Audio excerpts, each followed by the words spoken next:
Hello, and welcome to my Wednesday's Word for January the 6th. I want to talk about trust today. The word trust is found in the Bible in one form or another almost 200 times. You'll find it 70 times in the Psalms alone. In Psalms 18 and 2, a Psalm of David, you'll find one of my favorite expressions of trust.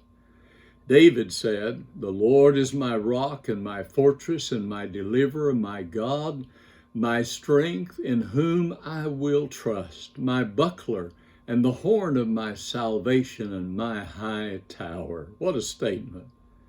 But perhaps the strongest declaration of trust in God ever recorded came from the lips of the patriarch Job. His declaration of trust was not casually made. He was in the grip of one of the worst individual calamities ever visited on a man. He suffered an attack of pure evil that took from him everything that mattered: his wealth, his health, his family, and his dignity.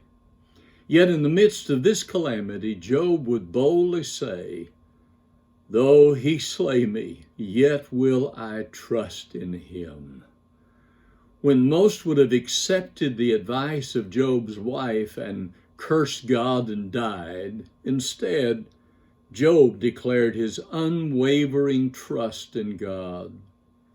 It is easy to affirm our trust in God while enjoying his favor and blessings.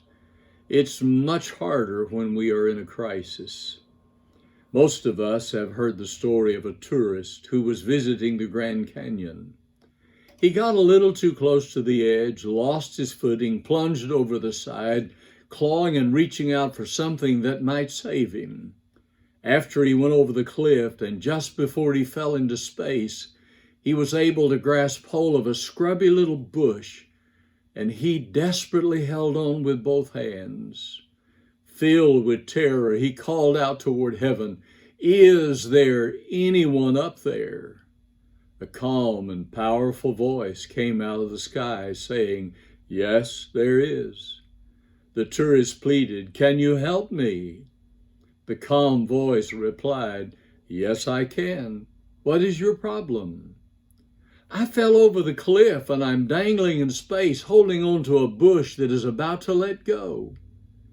The voice from heaven said, "Do you believe?" "Yes, I believe," replied the tourist. "Do you have faith?" "Yes, I have faith," replied the tourist. "I have strong faith." The voice from heaven then said, "Well, in that case, simply let loose of the bush and everything will be all right." There was a tense pause for a few seconds.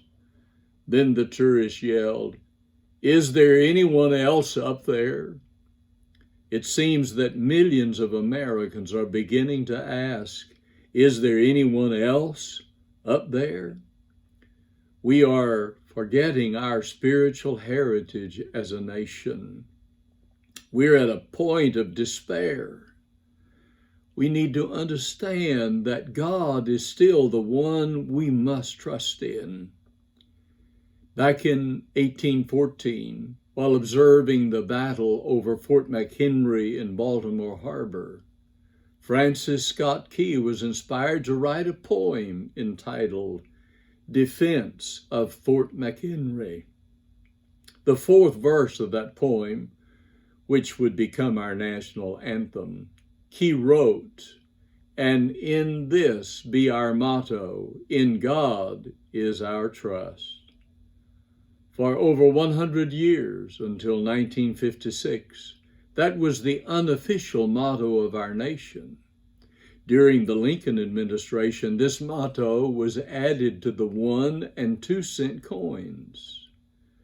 Later, in 1956, President Eisenhower signed the legislation which required the motto to appear on all U.S. currency. But now we seem to be asking, is there anyone else up there? We all want something and someone trustworthy, someone we can trust, completely. There is an adjective we sometimes use in conjunction with the word trust to indicate complete trust. The adjective is implicit. That means to trust completely without any doubt. Implicit trust is what you need, what we need right now in America. I believe that that's the level of trust that Job had, even in his time of despair. That was certainly the level of trust of the Hebrew children when facing the fiery furnace. They declared, if God delivers us or if he doesn't, either way, we will not bow to your golden image. At the entrance of that pit of fire, they expressed implicit trust. I believe we have now entered a most troubling period of uncertainty in this country. This uncertainty is being fueled by our national loss of trust in the God who has so favored America over the past few centuries. Yes, we're in the process of forgetting God. Psalm 9:17 warns, the wicked shall be turned into hell, and all the nations that forget God. Today, I want to join with the thousands who are calling out to our nation, please return to the Lord. I'm praying for revival in America, and I believe revival will come when we return to that place where our trust is in the Lord, not in politicians, not in ourselves, and not in our possessions.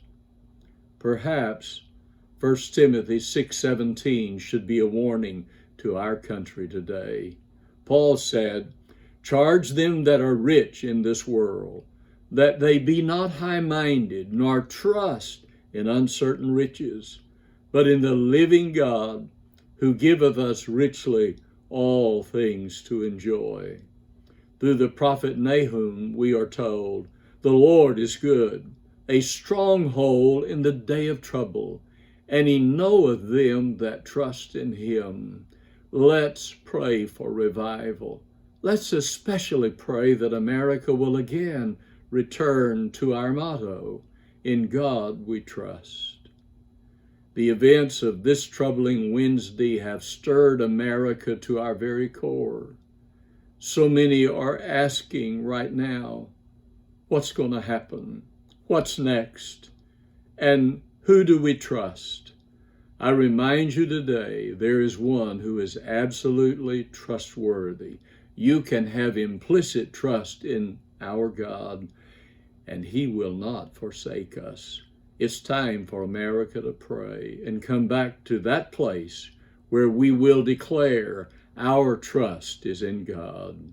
May God bless you today, and may God bless America is my prayer.